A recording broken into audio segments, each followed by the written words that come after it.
Welcome to the Hello. journey. Welcome to the Journey of Self Growth podcast, episode 21. I am Kite, the host of this event, which was created so myself and others can share perspective on the concept of it in hopes that one another's journeys would be relatable, establishes awareness, and inspires listeners to adopt and maintain such behavior. The definition of self growth is the process of developing new skills, attitudes, actions, or reactions that can have a beneficial impact on your life and increases your overall well being. For those interested in being a future guest on the show and hopefully grow within a new experience with me, you're invited to do so by reaching out to me at kite.music on Instagram or Kite Smith on Facebook. I look forward to any statements or questions that may come into the chat today. We will try to address those in a timely manner. And now I would like to introduce my featured guest. His name is Mr. Cameron Duvall. Hello, Cameron. How are you? Hello. I'm doing pretty nice. Thanks for inviting me. Yes, I'm glad you decided to initiate being a part of an unknown experience, and hopefully we can inspire growth in one another tonight, and also others who are listening may grow through our expressionisms and relations. What can you tell me about yourself? Well, I'm a Bay Area native. I lived in the Bay Area my whole life. Um, Ever since a young age, I've had an interest in animals, nature science, art, sketching, drawing, I guess kind of creative endeavors and stuff like that. I I guess I call myself sort of an amateur armchair scientist. I like learning about animals, dinosaurs, prehistoric creatures, uh, learning new facts about like animals, nature, pets, and stuff like that. And I like to sketch and draw animals. I'm an amateur artist and sort of becoming an amateur photographer. Um, I like drawing dinosaurs. I like drawing animals, creatures, sometimes sci-fi creatures, and I like taking pictures of cityscapes and urban photography or urban environments. That's amazing. I hope to enhance my ability to draw more. I've also uh, took forth, put forth an effort to learn how to draw because I want to be able to express myself in that manner because I appreciate art in its various forms, especially painting, um, with the emphasis on water painting. And I also enjoy um, acrylic painting as well. So I can relate to you in that regard. My next question is, what would be your perspective on the concept of self growth? Self growth is, from my, I guess if I were to give my own definition of it, actively taking a step towards either taking a step towards like a path or a venture or maybe a field that you're not familiar with. Self growth would be saying, I want to learn how to snowboard. So you start taking the first steps on how to snowboard, like finding equipment, finding a teacher, signing up for a class, and or I guess trying to pick up new information on something you just kind of randomly learned or picked up, whether by your own choice or because it's a necessity. People might go into, I don't know, self growth might count as somebody needs a new job because maybe their old job isn't paying as much, so maybe they go into a new field and learn like a new practice or a new set of skills to like acquire that new job, and maybe they do that again after that. Hmm. So self growth is either something somebody does either out of necessity or just out of random curiosity or entertainment. And it Hmm. would be, I guess, just picking up a new skill just because. I can relate to you. Um, are you a snowboarder? Yes, I'm an amateur snowboarder. I have a sister. She's a lot better at it than me. The only reason I learned how is so I could just kind of keep up with her. Hmm. But I'm still kind of just amateur-ish. I'm not like doing tricks. I just ride down the mountain just for fun. I mean, that's a start, and hopefully it will, no pun intended, snowball into something more enjoyable for yourself. Yeah. How are you currently growing? Well, currently growing, I guess I'm well for entertainment or just for fun. I'm trying to like learn, I guess, new details or like new techniques on how to sketch. I'm usually a traditional artist. I sketch with pen and paper, and maybe I'll learn techniques on like how an animal poses, like how an animal poses, or how to like draw something in a 3D environment, or how to just draw environments in general. Because more often than not, I'll just doodle like an animal for fun, or just a quick sketch or a dinosaur. But it'd be nice to be able to draw like an actual environment or a scene, including trees, rocks, landscaping. But I do that for entertainment. But I guess one other thing for self growth would be, I guess, money management, budgeting, knowing when to hold on to money, when to spend this amount of money, when to do this and that and that and this. Hmm. Um, so I guess self growth, as in like as a necessity because I need to, learning how to budget, learning how to hold on to money, learning when to spend, how to spend, and when something is frivolous, and when you can be a little bit, I guess, treat yourself. Hmm. So I'm trying to, so I guess learning how to handle my own money instead of, I guess, just waiting for money to happen or something. Or How are you? How have you refined yourself financially? well, let's see. I can give myself like a, I guess, a budget of, well, I don't want to say, I don't know. You portion a certain amount of money out and you can spend it on like I guess whatever kind of fast food you want, and then you have to decide what nights am I going to cook and what nights am I actually just going to be lazy and just get some food out. When am I going to buy something that I actually need for my place, and when am I just going to buy just some random thing just because I like it. So it's kind of knowing yourself, knowing what you like and what you like spending money on, and knowing when to be able to do it instead of just like just going willy nilly, just going, yeah, I'm just going to buy it just because I like it. Hmm.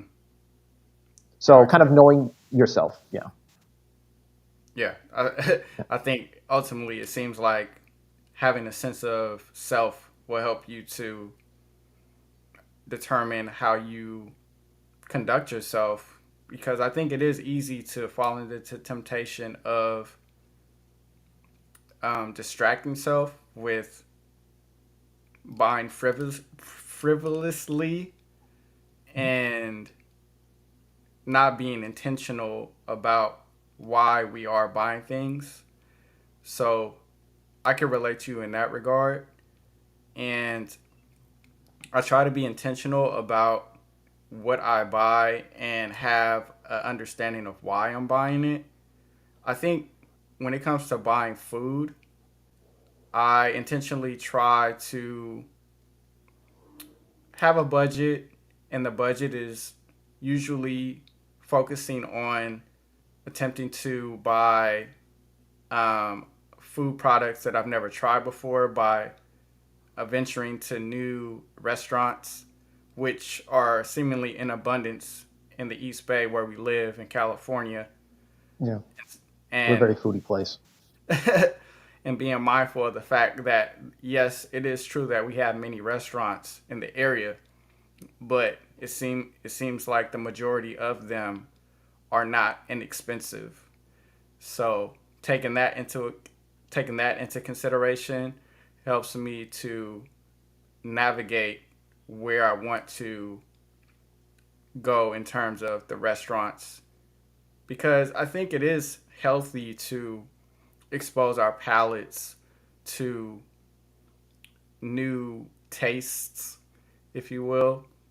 Mhm. But in order to play, you have to pay. Yeah, that's the thing. A lot of things in the Bay Area are expensive, and that's kind of. I mean, I guess that's kind of a self-growth thing too, because like everything in the Bay is expensive. A lot of food is expensive. Um, a lot of the restaurants are, so that's sort of like a learning curve that you have to go through too. You can't just go to whatever restaurant you feel like and just buy whatever you feel like, because that like even a single person, if you're just going out to eat, that's like I don't know, that could pile up to I don't know, I guess $40 or $50 for like one person. If it's two people, it could be like 120 Yes. if you're not careful. So yeah. So that's kind of a self-growth thing, kind of learning how to budget, learning, I guess, how much money on average you spend, like how much, like kind of knowing yourself, knowing how much you spend on something, and then deciding when to kind of cut yourself off, saying like, I already got this at home, or oh, I can just cook at home. I don't have to eat this out every night, or I've got a bunch of stuff at home, so I don't really have to spend money on food because I've got food at home as it is, and I can just kind of fix it up the way I like, or I can either fix it up the way I like, or I can cook it in a new way that maybe a friend of mine at work said. Because like, oh, one of my friends gave me some cooking tips on how to make, I don't know, like a spicy chicken or some vegetables or something like that. It's like, oh, that's interesting. Because sometimes you might just cook something that's like easy to cook, or you might try something that maybe your friend suggested because like, maybe they're good with food too. Yes. I think what helps me to refine my spending habits regarding consuming food is taking in taking into consideration the health factors of what I may be potentially buying. So like if I want to go to a pizzeria and I've eaten pizza for the last 2 days prior, maybe in that enhancing my self discipline to not eat pizza the following day, but rather maybe the week after, could help me reduce my spending habits, um, and help me to maintain a certain financial level as well. How can you relate to that statement? Uh, the same thing you said, except instead of pizza, I guess it's burgers. There's that. Well, one thing that I will often do if I'm either getting food by myself or if I'm hanging out with family, a lot of the times, like I usually don't finish an entire plate at one day or one sitting.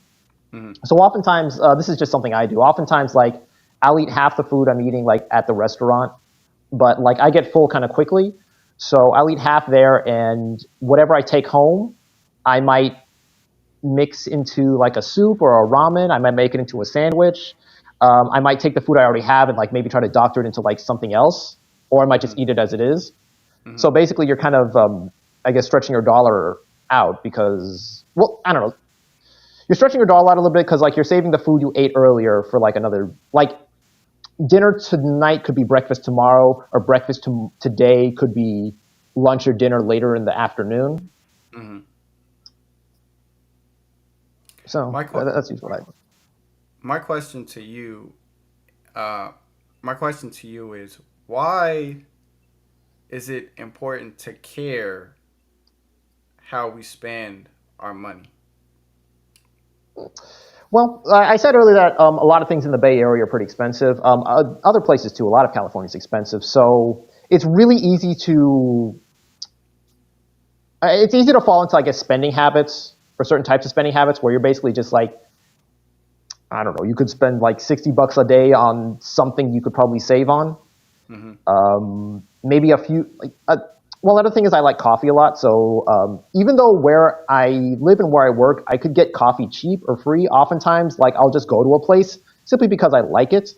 Hmm. So I would have to kind of portion myself out. Oh, do I get coffee here where it's cheap, or do I get coffee here where it's expensive? Oh, do I get coffee here where it's free, or do I wait till I go home?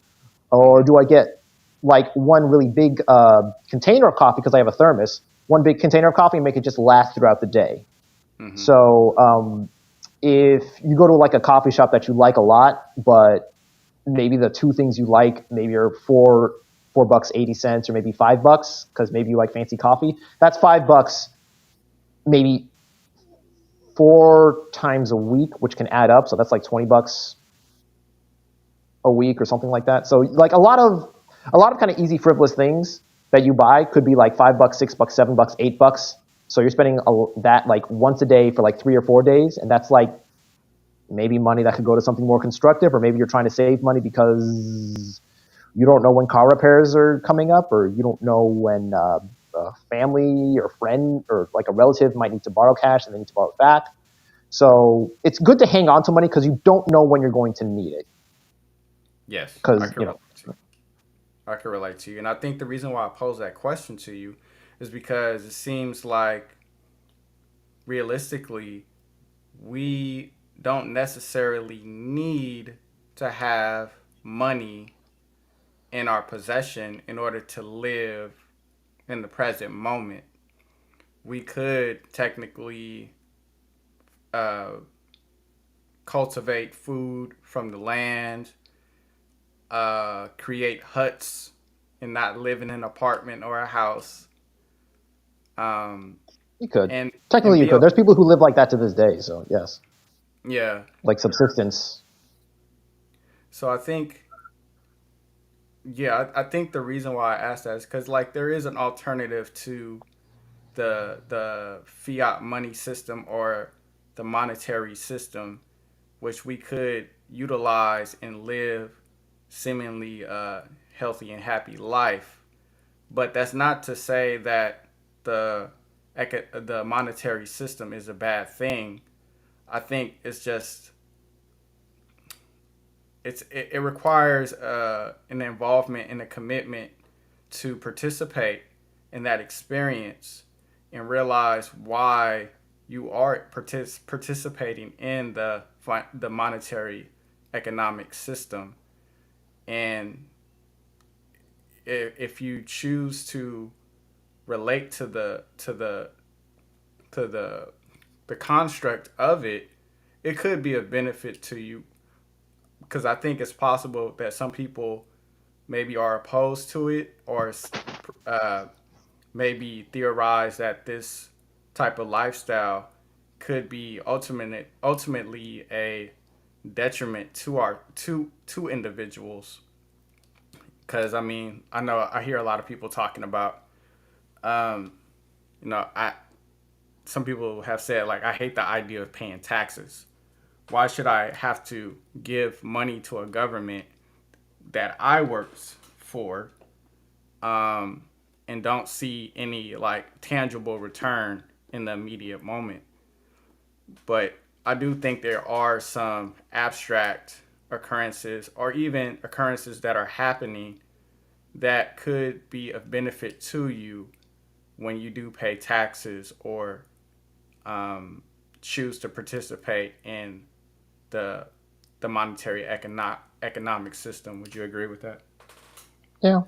Um, Usually when I talk about taxes or if I kind of gripe about them, I usually just say like I would like them to like fix certain roads. And yeah, sometimes road work is done, but I agree. Usually, if my taxpayer money goes to like fixing roads and making them smoother or easier, or like less divots and cracks, that would, I mean, like that would be my tax money going to work. Or if it would be going to, I guess, schools, families, and kids. If taxpayer money in California is going to like schools, family, and kids, what I assume they already are, I'd say I guess those are taxes well spent. Mm-hmm. So either I guess infrastructure, repairing like broken roads or kind of cracked, divoted roads, or if they were going to program, say, helping homeless, helping folks with drug addictions, helping folks with like not as much security as like I guess say my or my family does. If money was going to things like that, like I could understand, but I guess paying certain taxes. Okay. Yeah. And I think it seems like being financially, what's the word? Financially educated and financially wise is an art. I think because It's it's like to our discretion once we have the money to use it how we see fit. Someone told me, well, I heard a quote the other day, and I it resonated with me. The quote was, "The key to having infinite money is to spend less than you make." How would you react to that statement? I guess spend less money than you make would be like you don't have to spend every last drop of money. Like it's good to save money. I try to save money as best I can. So currently I'm living by myself, so I don't really need to spend a lot on like other people, like children or a wife or anything like that. So like I'm only buying food for one person. Mm-hmm. I'm only buying like I'm only paying I guess like utilities for one person. So I don't really need to do away with like tons and tons of money because like I said I'm not like trying to fill my place up with like just random stuff. Yeah. Part of me kind of wants to do that because like, oh, I want to buy this really cool painting. Oh, I want to buy, I don't know, a subscription to this kind of thing. Or, oh, I want to buy, I don't know, something to make my place look cool. But, you know, in all honesty, it's like if you can entertain yourself with less things, if you can kind of be satiated or satisfied with like just a few random things, instead of like constantly just getting bored and getting something new and getting something new and getting something new, I think you can be content. Like instead of like constantly chasing something new or fun, or instead of constantly trying to like, I guess spend a ton of money, like being content and just being content and just sitting in your place, being relaxed and being unbothered is something that I kind of strive for. Instead of like I don't know, just like spending stuff on parties or I guess any kind of other kind of random thing. Yes. And I think people who may participate in those types of activities such as trying to chase the next best thing or be involved in something that may not be of a investment of time and energy could be the result of them not having a sense of self identity. And Mm-hmm. we're going to discuss that further as we proceed into the podcast. Okay. Um, However, I do want to um, touch on what you had mentioned earlier in terms of how you're an enthusiast of animals. Mm-hmm. What attracts you to wildlife and animals? Uh, well, ever since like as long as I can remember, I'm a '90s baby, so if I wasn't watching cartoons as a kid, I'll be watching Discovery Channel, Animal Planet, or anything with dinosaurs. I think in like the late '80s and early '90s, there was sort of like a dinosaur mania because that's when Jurassic Park came out. So I think like even if I didn't know it, there was a lot of media and a lot of like kids cartoons and a lot of toys that were just saturated in dinosaurs. So a lot of my toys were dinosaurs. A lot of the stuff I watched on TV were either dinosaur documentaries or just stuff with dinosaurs. A lot of my toys were dinosaurs. And I like to sketch, and I'm not exactly sure when I decided I like sketching or drawing. That's just something that kids do, and I guess stuck with it just as like a random hobby, just to keep my hands busy. So a lot of the times, like I would be drawing, and while I'm drawing, maybe like some sort of nature documentary or some animal thing was on. And when the internet, I guess, kind of came along, I guess in the early 2000s or whatever, like the internet kind of became like kind of widespread to the public, and YouTube came around, I would basically just look up like I guess people like going to like the zoo or people like going to the aquarium, and I just look up random videos of like I guess I don't know octopus or sea creatures or more documentaries about dinosaurs or art involving dinosaurs, and I would just try to draw or copy or sketch that, and I would just make my own stories with them, or I just draw like my favorite dinosaur, or I'd like add more details to like what does the I mean, how does this show depict, like, I don't know, this type of thing, or how does this dinosaur documentary depict that environment or that animal or that character or Hmm. whatever? So I guess I was just always seeking out media with uh, dinosaurs, and dinosaurs are animals. So I guess interest kind of like one kind of it went into the other. What what was your first experience with wildlife that inspired you to discover more about animals? Uh, um, Discovery King. Well, it used to be called Marine World back in the day, but Discovery Kingdom had like a summer camp for kids, Hmm. and basically it was sort of behind. I think they did like summer camp things with kids, and then like you would do behind the scenes things where like they learn how to take care of the animals, they learn how to prepare food for the animals, and like this and that, and how some animals were animal ambassadors. So basically, like they would be brought up on stage or brought in front of people, and like the handlers would just tell them how like this animal survives in nature, why nature is important, why conservation or why protecting the environment is important. So there was that. Hmm. I learned the same thing when I went to, I guess, Monterey Bay Aquarium. There was like the idea of like how people's like a lot of things that we might take for granted or we might not even give a second thought about can affect like the things around you. Like nature is far away as the open ocean to, I guess, right out your backyard. Hmm. Um, Another thing was I used to have a lot of pets. When I was younger, I had a bird, I had a cockatiel, I've had turtles, I've had frogs, toads, I've had leopard geckos, I've had certain types of pet bugs. I currently have a dart frog, a leopard gecko, and three tarantulas. Hmm. So I guess my interest in animals, I guess, kind of came through, I guess, firsthand, like with getting pets, and maybe through like third hand, just by like observing like behind the glass. Hmm.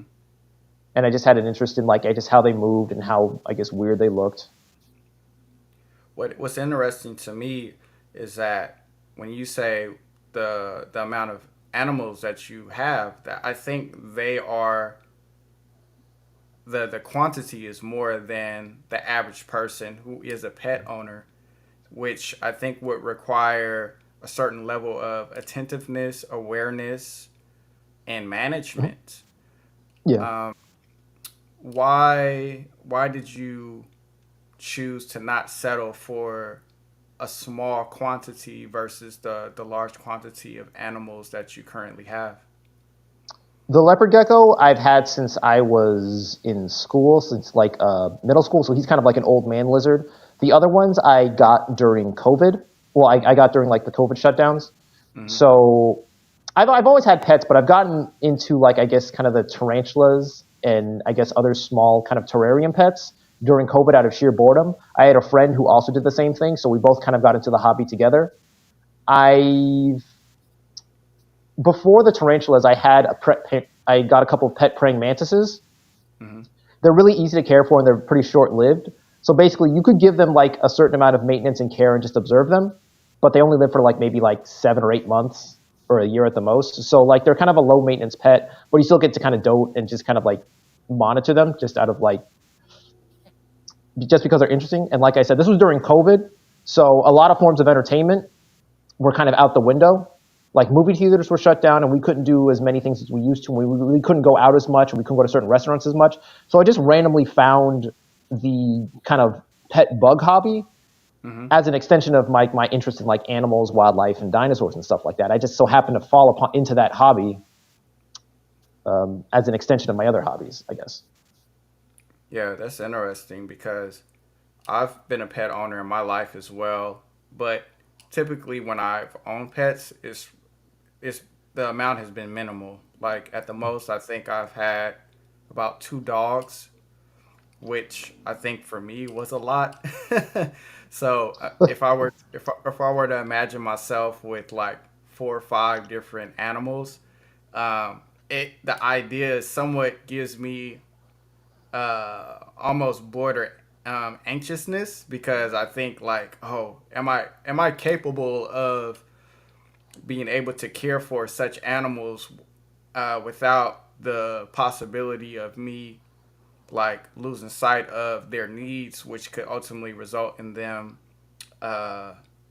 passing away. So, are you sometimes concerned about your ability to care for them? The upside to a lot of terrarium pets, like certain types of like reptiles, tarantulas, and bug pets, is that they're kind of low maintenance.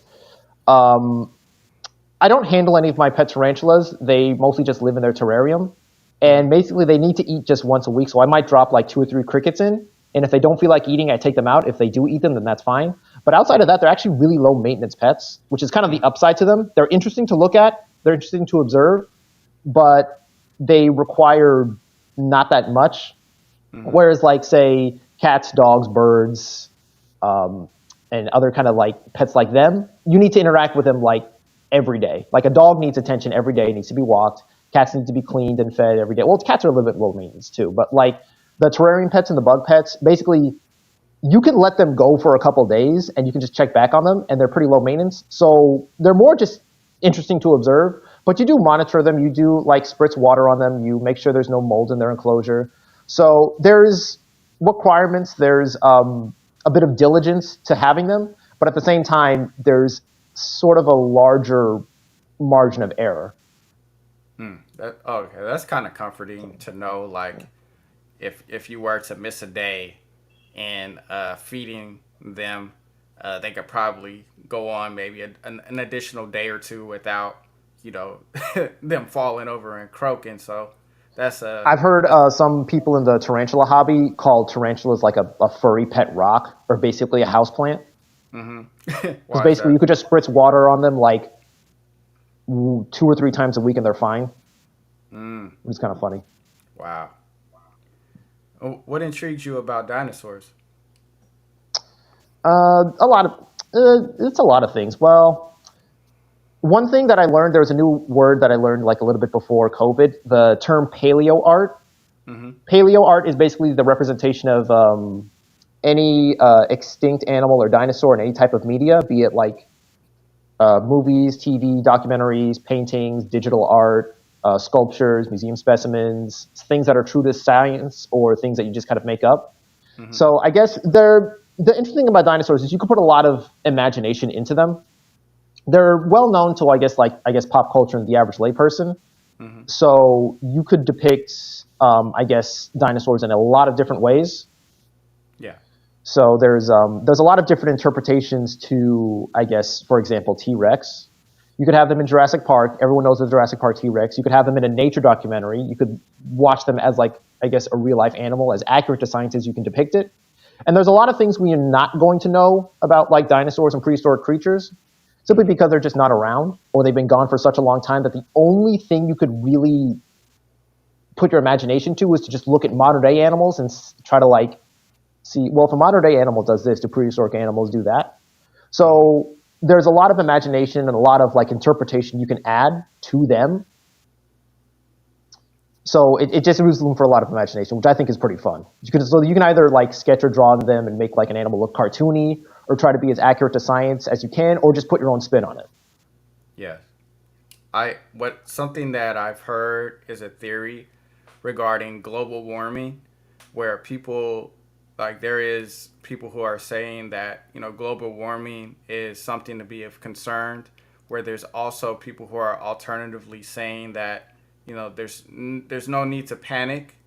And I think some of those people who say we shouldn't panic so much about global warming, some of them are not disregarding the fact that that human beings are polluting using chemicals and greenhouse gas emissions, but more so that it seems inevitable, regardless if we were to reduce our carbon footprint, that at some point in time, the world would gradually warm up.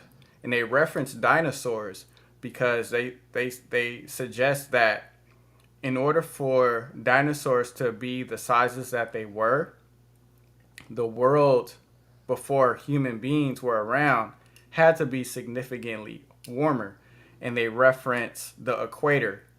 At the equator, specifically, like let's say around in Brazil and like Central South America, when you get close to the equator, what you may discover is that the animals that are there are significantly larger than those that are away from the equator.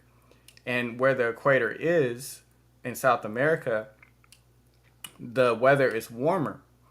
So if the equator and the heat plays a factor in determining the size of physical objects such as trees and plants, then that would suggest that before humanity was around, the world was much more hotter than what we're experiencing today.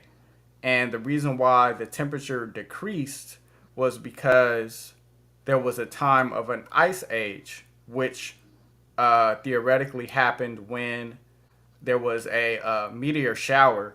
When a meteor shower caused damage to the Earth, it caused the Earth to increase in temperature beyond what it was, which was hot at the time. And so, as a reaction, the Earth caused itself to freeze so that it can come back to its natural temperature, which caused the dinosaurs to die. And now that the dinosaurs have transitioned and gone away, and the Earth went out of the ice age, over time, it's going to eventually go back to where it once was, which was the temperature at around the temperature when the dinosaurs existed. So I found that theory to be interesting, and it does seem relevant. Would you would you be open to that possibility? Yeah, possibly, yeah. Well, the Earth's climate, like, even if humans didn't exist, yeah, the Earth's climate would go up and down and up and down and up and down. There's evidence that says, yes, like, during the time of the dinosaurs, the Earth was warmer than it is right now.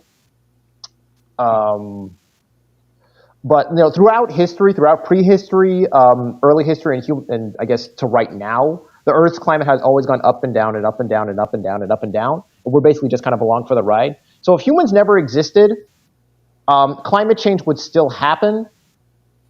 I think like a lot of human activity does add to that, and we should be aware of that. And it's good to like take steps to kind of mitigate it, so you're not like leaving as grand an impact as if we just kind of went all willy nilly. Mm-hmm. What did I say earlier? Well, yeah, the meteorite that struck the dinosaurs, it struck in the Yucatan Peninsula, and basically it caused like a lot of climatic craziness. Basically, the sun was blotted out for a long enough time that plants stopped growing, animals stopped eating, they all died. When plants started to kind of like reappear, anything smaller than like a cat or dog was able to survive off of meager portions. So basically, after that, the climate actually rose up, became hot again, stayed warm for a good long time, and then things started to dry out, get warm again, and then get it cool, started to dry, then get colder. Then we sort of went into the ice age. Mm-hmm. And during the ice age, there was more climate chaos. So there wasn't just one ice age that lasted like a long time. It wasn't just like a time period of where it just stayed cold for millions of years. Mm-hmm. It was climate chaos going up and down and up and down for millions of years, to the point where we kind of equaled out to sort of what we are right now. And I wouldn't say we're going into another ice age right now, but I would say that the Earth's climate, even in the best of times, has always kind of, I guess, just thrown us curveballs. And we're just kind of in another curveball right now. So human-caused climate change, like, yes, I believe it exists. And, I mean, I take steps to mitigate things, and I think other people are too. But I would not say that it's the end of the world tomorrow. Is just sort of my reason. My own personal reasoning, it's not the end of the world tomorrow, but it's good to be aware of it and to consider it. Yes, I agree. I outside of being an artist by hobby and an animal enthusiast. No, that's not the question I wanted to ask you. Outside of being an animal enthusiast from a non-professional context, how open would you be to being a professional in the working with animals? And if so, what type of role would you desire to play or be? I guess like an educator or something. Like I don't know if you'd be working at like a zoo or an aquarium or like just some small scale place.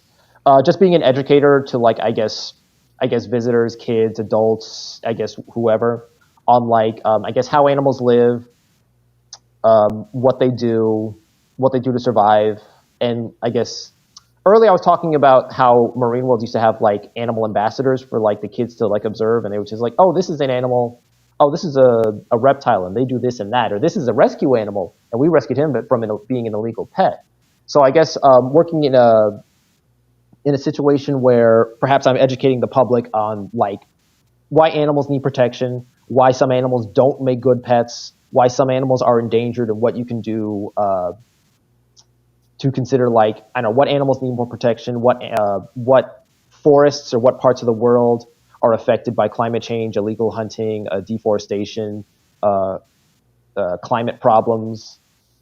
Educating people, I guess, how to like have an interest in animals or an interest in the environment, getting them, I guess, to be more concerned about their footstep and their impact, Hmm. and what they can do to protect animals. Yes, I could see the need for that type of role because I think awareness is. I like to paraphrase and say I think awareness is a currency. If you're aware, you can achieve a lot because I think the alternative to being aware is distracted. And if you have a sense of awareness of the external world, I think you're able to better relate to what's happening in the present, which can ultimately result in your own personal success because you're able to navigate the world and not be put in a situation that could set you back or limit yourself as an individual. And Yes. I do think that nature is a part of uh, the process of growth because we are natural. We ourselves as individuals are natural beings. We Yep. are of nature. So I think it's sometimes we get lost in the idea that we are separated from what is what like the wildlife and the animals. You know, we all are a part of a holistic experience. What I sorry, I'm subscribed to National Geographic, and I do enjoy learning about animals and also culture. And whenever I read articles in the magazine, it helps me to have a stronger relation to um, entities outside of myself. One article that intrigued me was one that was talking about a particular body of water.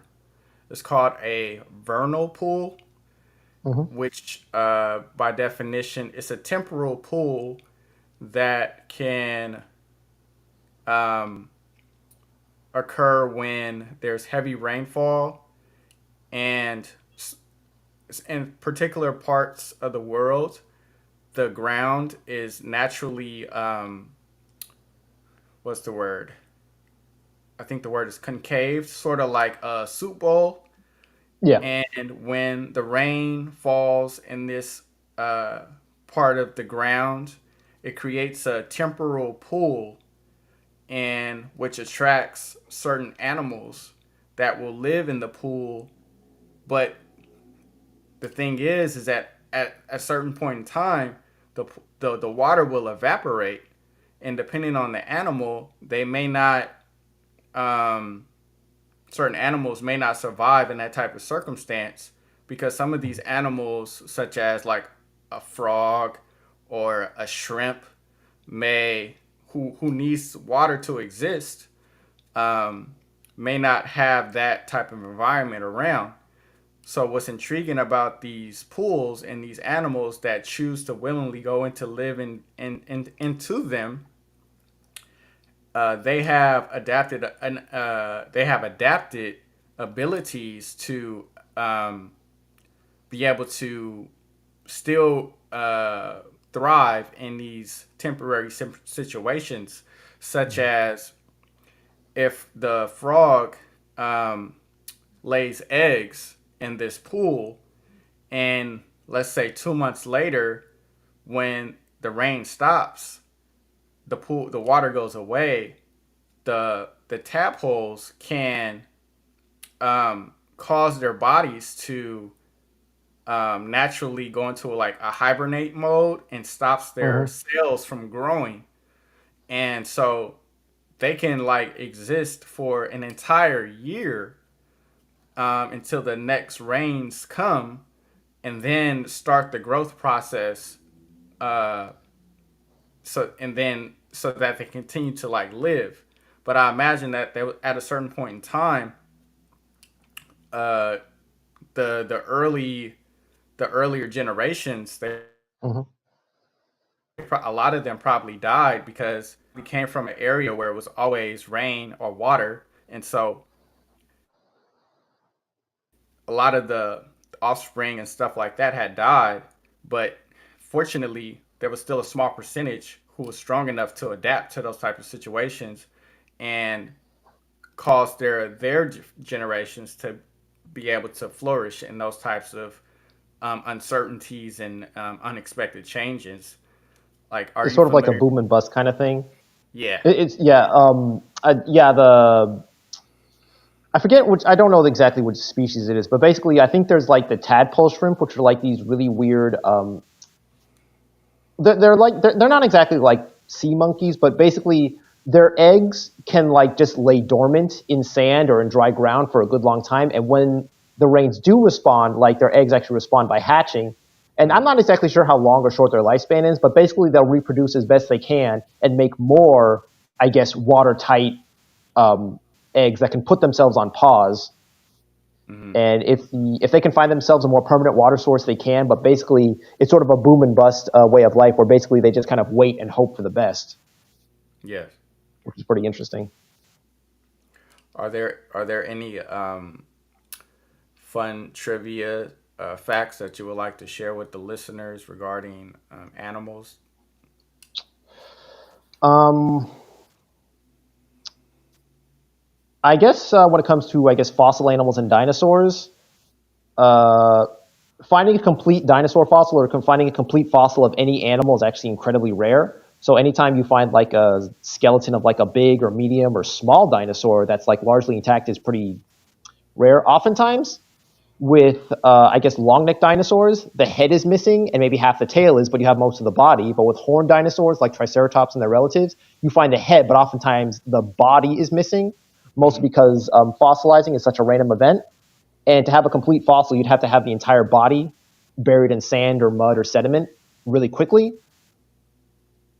So there's a few like really rare instances, like maybe there's two or three fossils of animals like somehow frozen in the act of being like in combat with each other. And this was possibly occurred either because of a sandstorm buried them while they were in the act of clawing and biting at each other, or they were buried in volcanic ash. So there's like a couple of fossils of like perhaps a predatory animal biting the tail or the side of an or the neck of a plant-eating animal, and they were frozen in time in that pose, which is Wow. pretty fantastic. So finding like just any fossil is rare enough, but finding like these once living animals like in a living pose is I don't know, I guess it's kind of like striking gold. There's like kind of like a one in a million chance. And a lot of times, sometimes really good fossils are just discovered completely on accident by just random amateurs or laypersons just walking down the beach or just walking on like their land out in the middle of like the Badlands, or maybe walking on the beach in the UK or on the East Coast where they find like a giant shark tooth just on accident. That's interesting.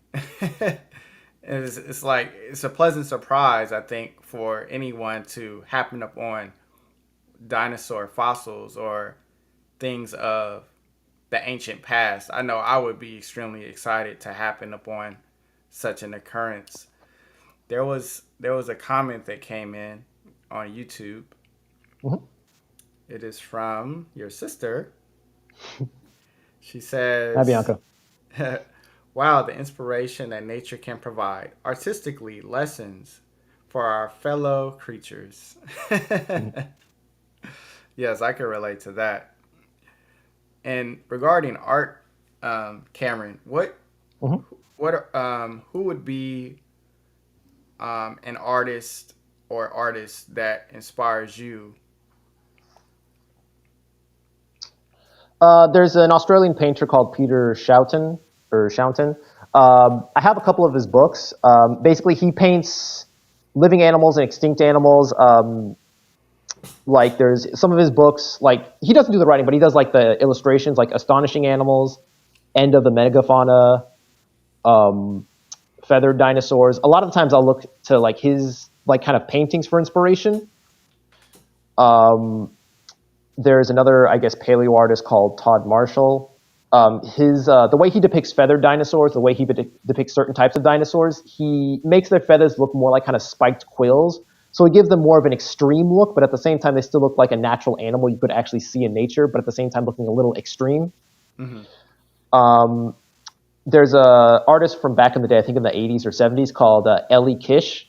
Mm-hmm. The way she draws her dinosaurs or paints them, they're like very gaunt. And when you look at like some animals in nature, like if you're like maybe if it's an animal living in a dry environment or an animal that survived the drought, they tend to look very slim. They tend to look very kind of skinny. Like you can maybe see imprints of like their ribs on their side.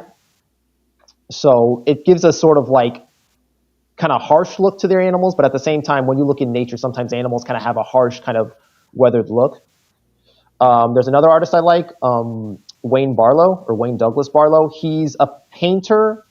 He does dinosaurs and he does really surreal, really bizarre creatures. Mm-hmm. Sometimes aliens, sometimes just fantasy creatures or things like that. And there's a very weird, kind of realistic, fleshy texture that he adds to his animals or his creatures or his characters. Mm-hmm. That's really spooky. It's spooky, but it's kind of like fun to look at or really kind of creepy and fun to look at. Yeah. And outside of that, a lot of the times, if I'm bored, I'll look up the concept art to like, I guess, movies, video games, or TV shows, because sometimes the concept art is basically like the animators or like the showrunners like finding a design that they like the best for like an animal or a character or a robot or an alien or a person or a thing. So sometimes like borrowing concept art from just random different movies and kind of putting them together into like your own design or thinking of what you want or how you want a certain animal or dinosaur to look Mm-hmm. is kind of fun. So I guess I take inspiration from like a lot of things. I'll just type in the name of a certain type of dinosaur or animal on like I guess Google or something, and just see what results give me, and I just try to look for I guess like a shape or a look or a pose that I like the most. Regarding as as an artist, do you enjoy the process of creating an artwork, or are you focused on the the end product and why? Sometimes I have a picture in my head of what I want, or I have an idea of what I want, and the idea looks good, but like sometimes I have kind of a hard time like getting started. Usually because like my day's really busy. I'm at work. I'm stuck in traffic. By the time I get home, I'm tired. I have to cook. I need to do this. I need to do that. This person needs help. That person needs help. So like I sketch and draw like as a hobby if I have the free time. So I think I guess more the end. Maybe I like the. I guess like getting started is kind of difficult, but like when you're halfway through and you have like a shape or a pose or like a running, like if an animal looks like it's in mid run, or if an animal looks like it's in a pose fighting another creature, or if it's like a situation or a scenario that like you that like it's plausible but it's kind of hard to imagine. Halfway through it, when you're like adding like maybe details on like scales or fur or like water splashes, and like it really starts to come into fruition. So like I guess halfway through the process when I'm nearing the end and I want to add like a few more details, like a splash of color or like how this animal's expression or how wide its eyes are, or if it has how kind of raised its crest is, or if it's in kind of an actiony pose. Like when I'm nearing the end goal, that's where I kind of feel like kind of satisfied or satiated. Instead of, oh, I wish I had the energy to draw this, but it has so much detail. I'm just too tired to get started, so I don't even really feel like doing it. I'm just going to just doodle a bunch of easy pencil sketches and just call it a night. Yes. So I guess the process of finishing or being near the end goal is my favorite part. Okay. I think for me, as someone who is an amateur artist, I think I enjoy the process of it, and I welcome the just the initial mental obstacle or the temptation to start a project, which can come with um, looking back at previous circumstances, like you said, maybe a hard day at work or dealing with gridlock traffic in the Bay Area. Yeah, like I'll have a cool idea while I'm at work, while I'm busy, while I'm on my feet. But by the time I'm home, it's like I either couldn't remember what I wanted to draw, or if I do, it's like I'll get to it later. Like, oh, my back hurts. Oh, I want to make dinner. Oh, I just kind of want to rest my head for like 5 seconds, and it's like, if I get to it, I'll get to it. Mm-hmm. Is sort of my thing.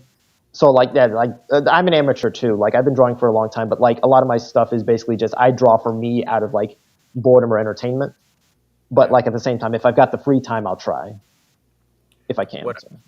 what I think what is to be admired about you, at least from me, is the fact that you are or have put forth a willingness to initiate starting new projects, and also the fact that you have completed many artworks, which takes effort. And I think some people um, are seemingly content with the idea of just simply conceptualizing themselves making art rather than actually doing it in the present. So I think that's something that is worth um, recognizing. And also, I think since you have completed several artworks, for me, completing those projects would be of motivation to try a new one, because now, since I've completed a task or a art piece, I now have enhanced my experience as a artist, which will, I think, eventually, quote unquote, evolve my skill set into uh, an upper echelon of being an artist, such as a novice or even an expert. So, 'cause it seems like when you put forth an effort, your skills will be enhanced, whether you are an artist, photographer, basketball player, or any of those mentioned activities. Would you? How would you relate to that statement? Well, same thing when I said a thing about like my pet hobby that I kind of got more into during COVID. I got into a new art. Well, I said I like taking pictures of like urban photography, like pictures of downtown First Street, pictures of like I guess waterfronts, pictures of like cities, pictures of things at night or during evening time.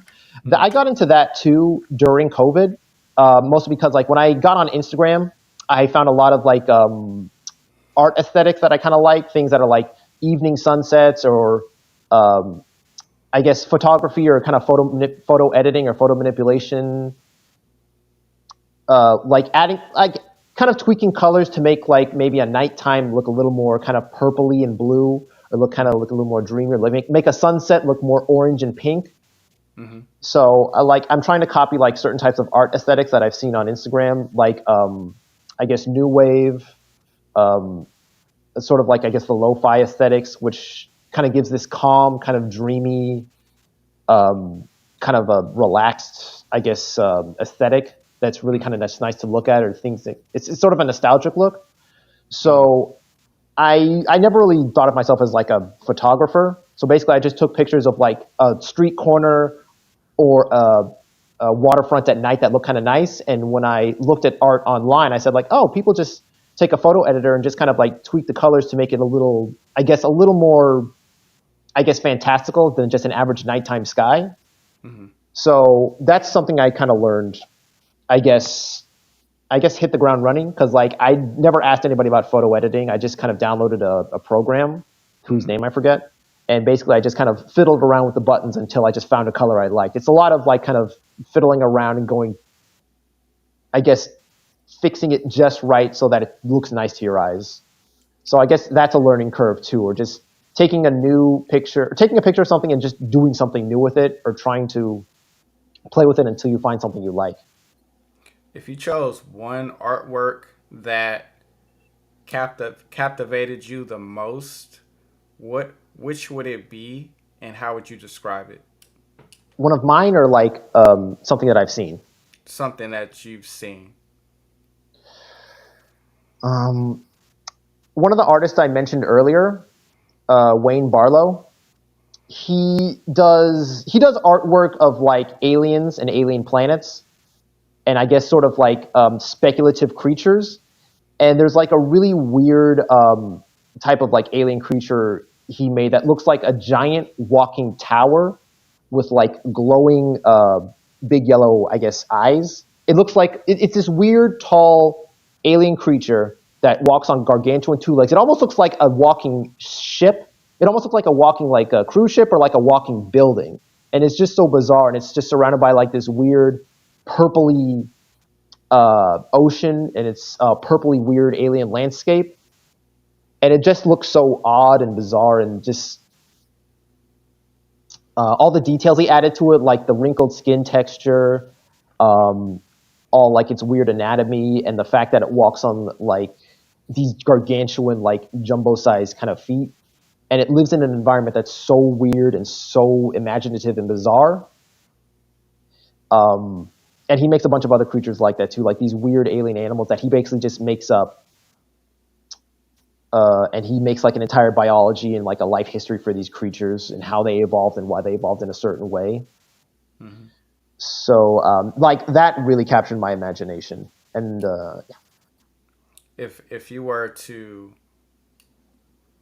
if you were to theorize the symbolism behind that artwork, how would you interpret it?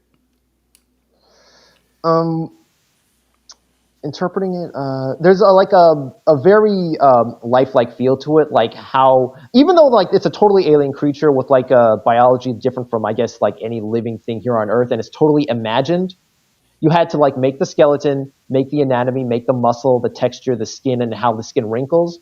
So there's like a lot of attention to detail to like, even though it's like a made up speculative creature, there's a lot of attention to detail to make how it moves, how it behaves, how it walks, how it puts its foot down, how it moves its tail. There's, um, I guess, an attention to detail about how real animals move and walk and put their feet down, and how they move their tail, how they interact with other creatures. Um, I guess what they do. So I guess whatever kind of symbolism I could add, I guess it's like it's good to have an attention to detail to the things around you, and it's good to be observant Mm-hmm. of nature, of other people, of I guess artificial environments. I guess how the people around you move and walk and talk, and how they react, and how yourself moves and walks and talks in the environment. I guess what you Mm-hmm. do and don't react to. Mm-hmm. So outside of just looking cool and just being cool to look at, I guess it's good to have like intention to detail about yourself, about other people, and about the things around you. Okay, I appreciate your interpretation because I don't think I've um, seen this particular art piece, and it does seem like when it comes to visual art, there is an intentionality behind the image, or there's a symbol. It could be symbolic, and sometimes words aren't necessary in order for one to express themselves. So I do enjoy symbolism when words aren't involved because it's open for interpretation, and it's all I guess depending on the perspective of the individual. I want to transition, or we're going to transition on to a new concept, Hmm. and it is called the multiple intelligence theory. Right, right.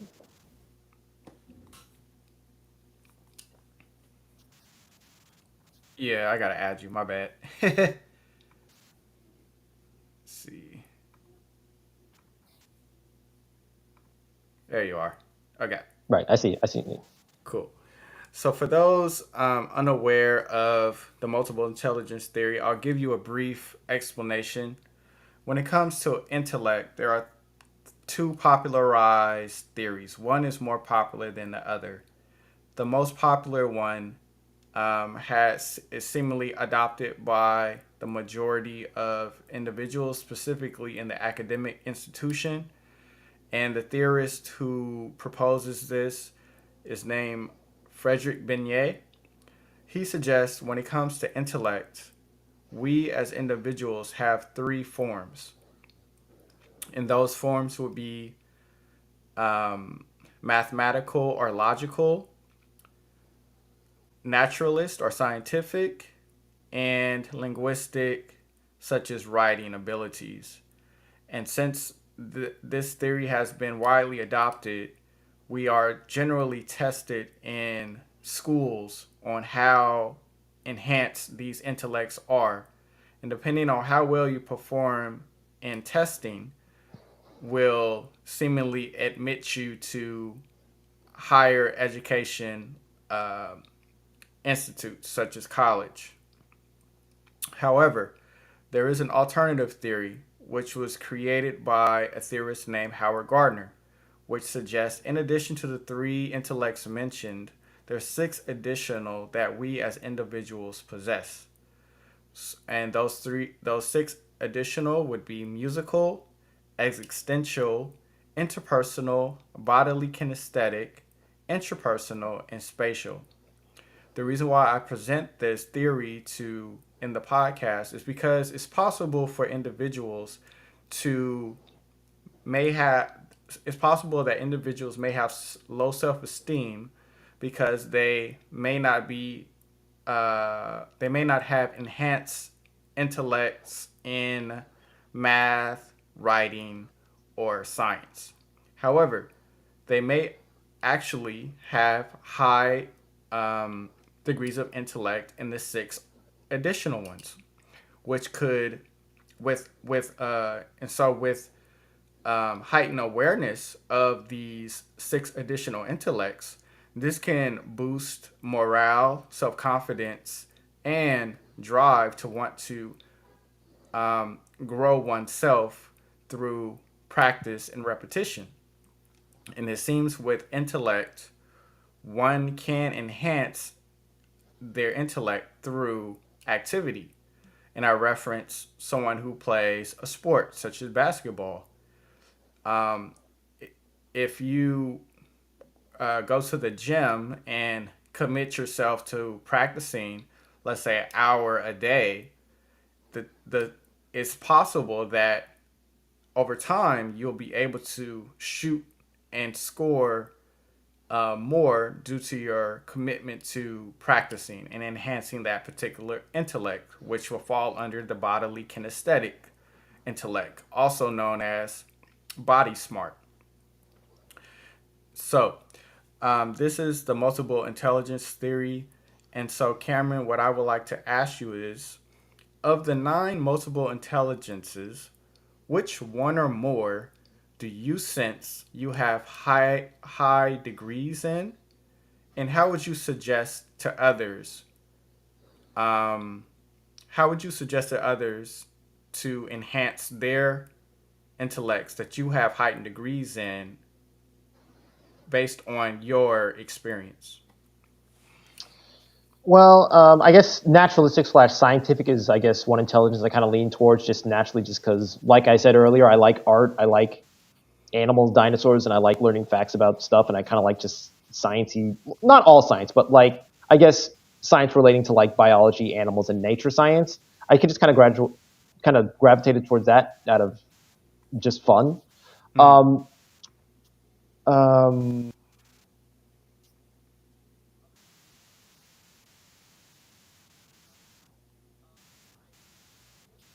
I kind of learned, what could I say? Intrapersonal, like I learned a lot about myself, I guess, by feeling my reaction to other people. when they say or do something. And intrapersonal, I guess at the same point, I learned how to talk with other people either just by looking at their reaction and trying to kind of maybe see what would I do or what should I do to say. So intrapersonal and interpersonal, I don't know if they're my greatest strength, but I like to think guess I'm a good people person, or I guess I just try to say I get along with everybody. Mm-hmm. Mostly because I'm just trying to like look at people's body language, how they say and what they say, and how to get along best with them. Mm-hmm. Uh, bodily smarts, I'm not. Well, like I said earlier, I like to snowboard. Mm-hmm. I haven't gone in a minute, but like I used to snowboard a lot, and it's kind of just a minor hobby that I do. So I guess with body smart, again, knowing your own body, kind of trying to be aware of your own environment as possible, being aware of your hips, your feet, how you're looking. Because one interesting thing about snowboarding is you basically, even if you don't mean to, you go which way you're looking. So if you're looking to the left and you don't mean to go to the left, your board will actually start to kind of wibble and kind of go to the left. Even if you don't mean to go to the left or the right, you basically have to look where you're going, and you have to monitor your speed and your legs, your hips, and the rest of your body, and your arms and your legs. Mm-hmm. So I guess just picking up snowboarding as kind of just a hobby kind of teaches you how to feel your own body. So that's a bit body or kinesthetic intelligence along with interpersonal intelligence. Mm-hmm. I'm looking at the list of logistics. So I guess I'd mostly just say like I guess naturalistic / scientific intelligence, body kinesthetics, and I guess intra intelligence, and maybe a little bit interpersonal intelligence. Mm-hmm. And I guess for those who want to get into the intelligences that I've said, if you feel like you're not getting into those ones and maybe you feel like you want to, or if you do, I guess when it comes to natural or scientific intelligence, basically just pick up a book, pick up a magazine. If you have an interest in, I guess maybe if you live in the Bay Area, say, oh, what animals are native to the Bay Area? What creatures live in the San Francisco Bay? Or what kind of plants live in the Bay? Or what kind of hiking trails? Or what kind of, I guess, things are there to see in the Bay Area? And I guess for bodily kinesthetics, I guess pick up, I don't know, maybe like some sort of like casual sport or just some sort of casual activity, some kind of casual exercise. A lot of the times I'll just go for a walk around the my neighborhood and just, I guess, look at other people, just look at the buildings, look at the plants, look at the water near where I am, Mm-hmm. and just be observant. That's just one thing that I kind of like to be when I'm not too exhausted after work, or when I'm not too doing, if I'm not like so focused on like a certain task that nothing else matters. Just try to observe just the things around you, the people around you, the environment around you, the sky, other just things moving, other people. Be aware of, I guess local stuff happening in the news. Mm-hmm. Um, and I guess, yeah, just be aware and just be ready to, like, I guess, absorb some new information if it falls into your lap. Is, I I guess, could, one way you could kind of like grow some of your intelligences, like interpersonal, interpersonal things like that. yes, I could relate to that, and I agree with you. I think one intellect that I have been enhancing is my intrapersonal, or paraphrasing another word for intrapersonal is self smart. I Mm-hmm. think for me, the way I'm able to enhance my sense of self is being aware of what my body is feeling. And I think sometimes when I'm going to go exercise and I'm doing like push ups or leg squats, I can sense some potential strain in my leg after I'm doing like a large amount of squats or push ups. And rather than pushing my body beyond that sensation, I simply stop. And I think what inspired me to have that sort of discipline is because I have a friend who told me when he was like, I think 25, he was an avid runner, and he would run like, I think, 4 miles like 5 days a week. Hmm. and there was certain indicators over time that he should stop running in a certain Hmm. day, but he decided not to do that, and he like went beyond his body's limits, and what that resulted in was cartilage damage in his knees, and so he is no longer able to be a long distance runner. When he told me Hmm. that, that was quite intriguing because I was like, how could someone disregard the indicators that are happening in one's body to a point where you are potentially putting your body at risk and causing harm to your body?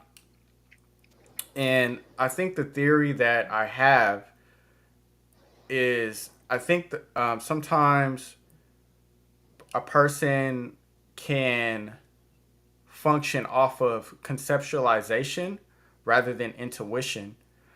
I think there's a difference between being conceptual and intuitive. I think sometimes when we are operating off of concepts or operating off of conceptualizations, we sacrifice our awareness of what's happening outside of our external self, such as maybe if he was not so much in his head about achieving a end goal, which is running 10 miles instead of 5, which his body probably starts to give him indicators at the 5th mile. He may have been able to stop if he wasn't so much focused on the end goal rather than just having a sense of being intuitive. And so his story inspired me to have a sense of self awareness and being more intuitive versus operating off of conceptualization. And I think it is possible for individuals to uh, go either way. So, my recommendation for individuals to enhance their sense of self is to have a willingness to not um, operate or be active based off of possibilities, but rather be aware of what's happening in the present and let experiences that present themselves be your guide to how you should make your next move versus having a preconceived notion about what you should do.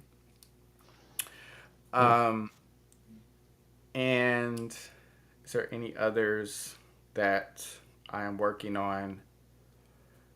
Um, I One think thing I'd that like to add, I guess. yes. One thing I'd like to add. Your friend saying that like he wanted to make 10 miles instead of 5, so he ignored the pain in his legs to the point where he kind of messed up his cartilage.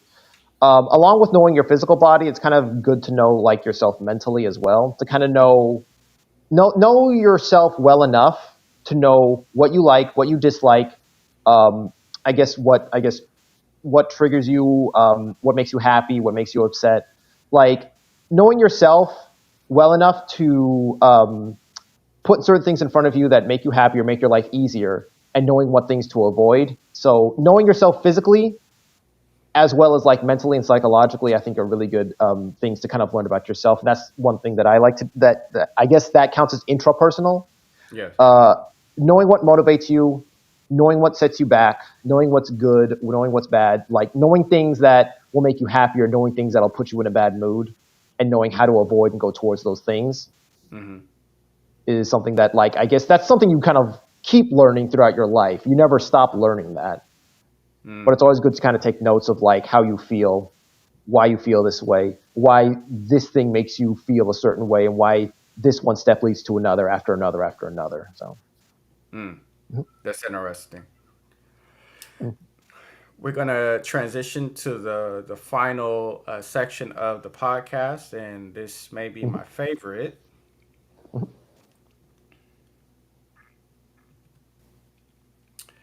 This section is called the interpreting expression section, And for those new to the podcast, to describe what this is, individuals express themselves in various ways, some through art, some through singing, and some through uh, writings or even verbal statements. And so, based on the individual, the expression from someone else can be interpreted in different ways.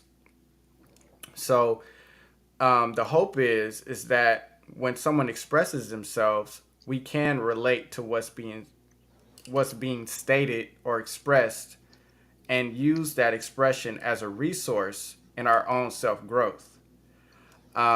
So I like to choose an expression, which can be in the form of a statement or a question that resonates with me, and ask my featured guests to share their interpretation of the expression, and I will do it as well. And hopefully we can relate to one another's interpretations, as well as the listeners and viewers of the podcast, so that our interpretations can be of resource and used as a guide for uh, further self growth as an individual.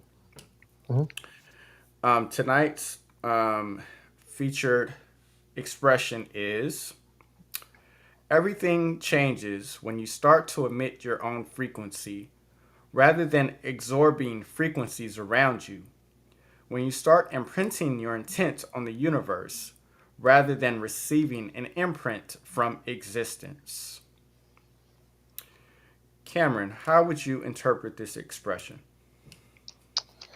When you, I guess, instead of emitting your own frequency, instead of waiting for frequencies from the universe, Mm, um, I guess instead of waiting for input from like an outside thing, be it another person or a group of people, or I guess just anything you see in media, hmm I guess admitting your own frequency. Well, I guess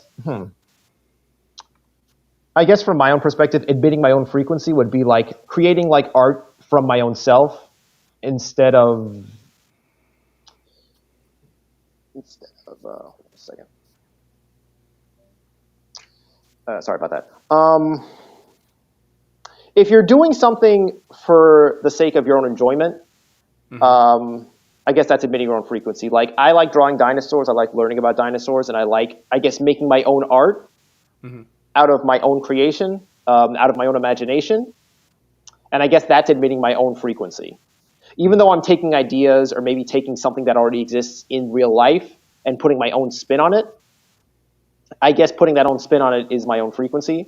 So you kind of have to take like some sort of frequency or some sort of influence from the outside. But when you start creating or trying to create your own spin on something or using your imagination and creating or doing something out of your own frequency or out of your own just want to do so, hmm that is emitting your own frequency. So like I like learning about dinosaurs, talking about dinosaurs, and drawing dinosaurs, and making, I guess, just amateur art.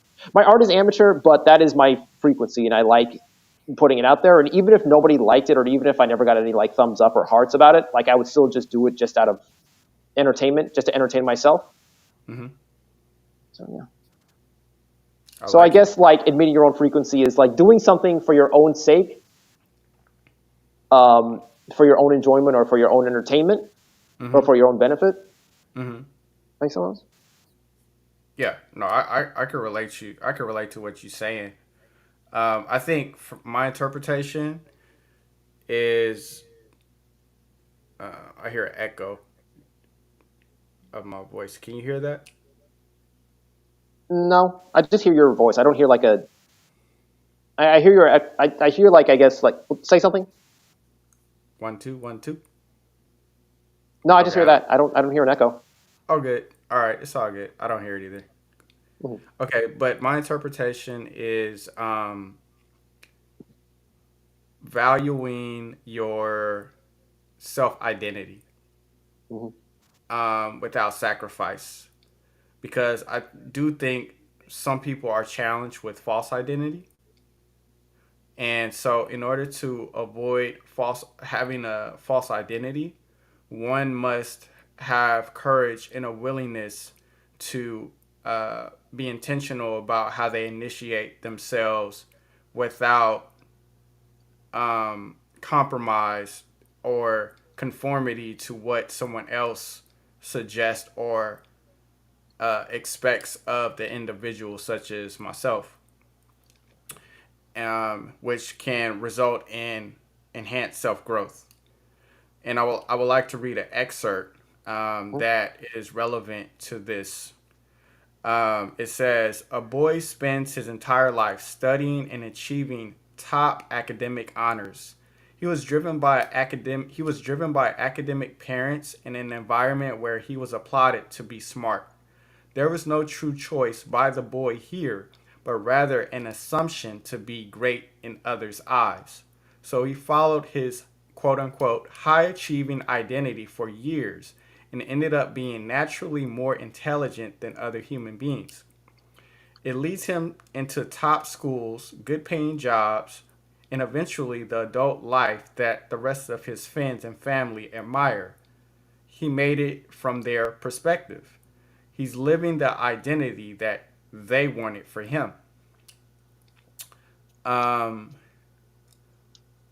he doesn't enjoy his job or really care about the work that he does. He can feel it in his gut every single day. He's going through the motions, watching the clock, waiting for freedom at 5 p.m. The best part of his day is lunch, where he gets to zone out to his favorite Spotify playlist. Deep down, he really wants to create art. He loves it. It lights him up, and he gets lost in it for hours. He paints every evening as soon as he gets home from work. He daydreams about his next masterpiece while doing his job. He's even been told before that, you should consider being an artist. You're so good.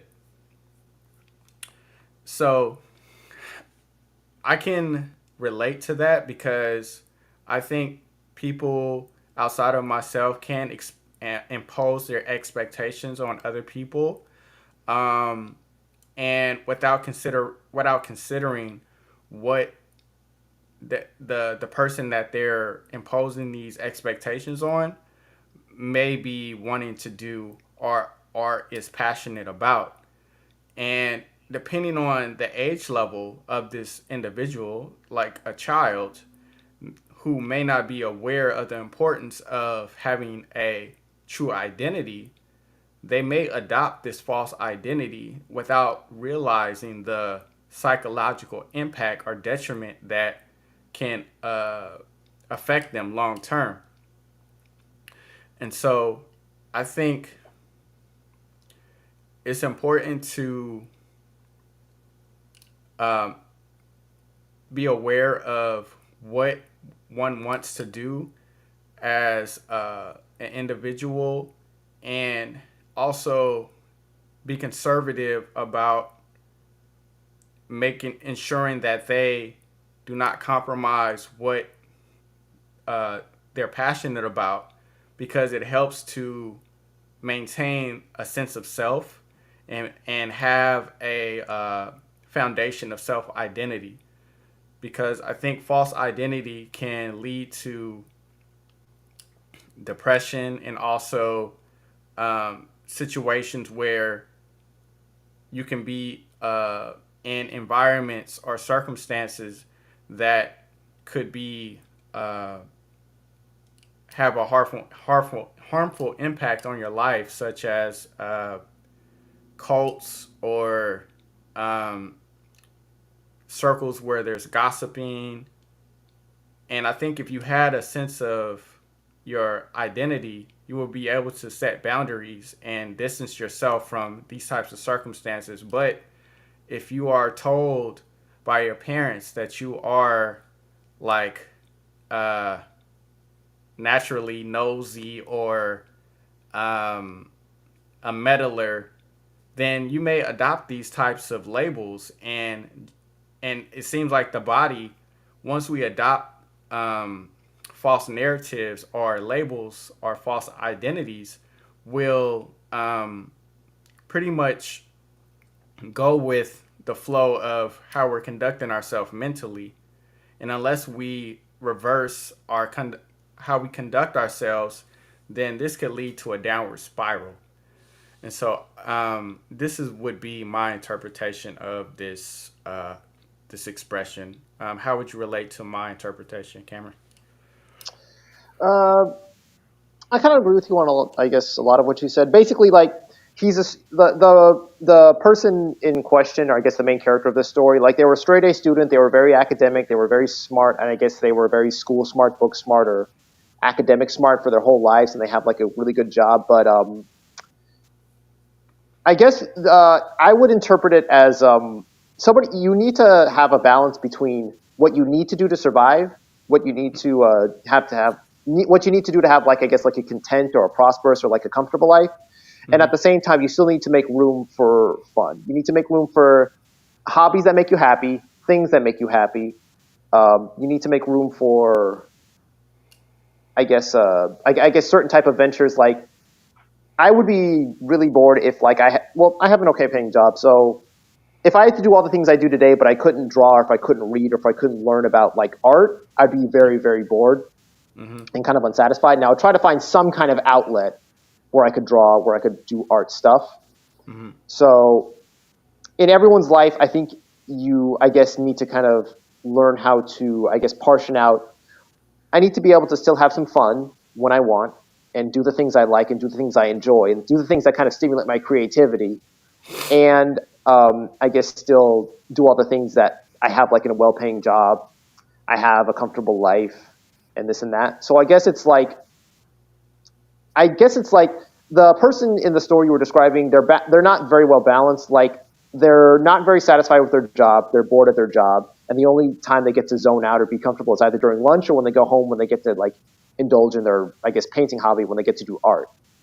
So perhaps the person in question could perhaps still hold on to the job they have, but some way, somehow find some creative outlet more than just painting.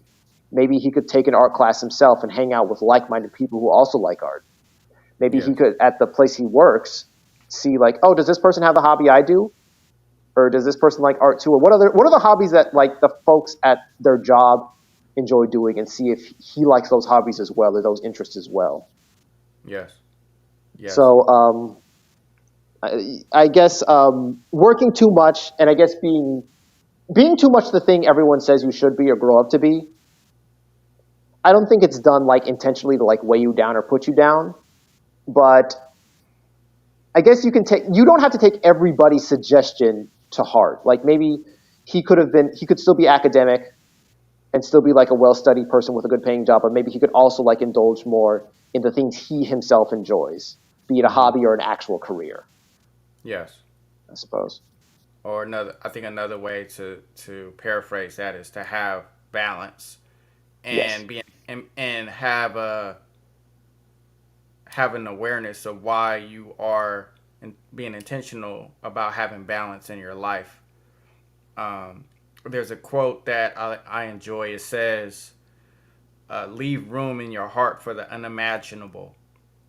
And I think that, in context to that story, um, would suggest that one shouldn't um, just be conclusive about how their life is going to be, because it's possible that you may experience the unexpected, such as an opportunity to make a detour from a lifestyle that is boring or not helping you to grow. So just stay helpful and continue doing things that you're passionate about, and Hmm. hopefully the universe will sense your efforts and help you along the way on a road to success and self fulfillment. Hmm.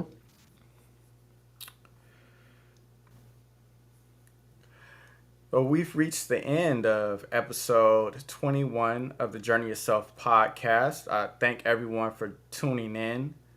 once again, if you are interested in being a guest and hopefully growing within a new experience, you are invited to do so by reaching out to me on Instagram at kite.music.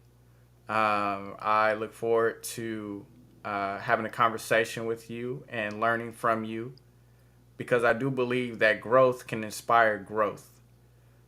Your growth can be an inspirational to me, and hopefully my growth can be an inspirational to you through relation of our expressing ourselves to one another. Cameron, what would your parting words be? Uh, oh, what can I say? I guess always just be aware of be aware of your own self, be aware of your mind, you be aware of your body, be aware of other people, be aware of the news that's happening around you. I just kind of take time to learn new things, and I guess learn new things about yourself, and just know yourself as best you can. Mm-hmm. I agree with you Something like 100%. that. I agree with you 100%. Um, I hope everyone will enjoy the rest of the evening and subscribe and like this video if you're so inclined to do so that you can be notified of the next episode, which would be sooner than later. I hope everyone will have a good night. I appreciate you all. Good evening. Thanks for inviting me. You're welcome.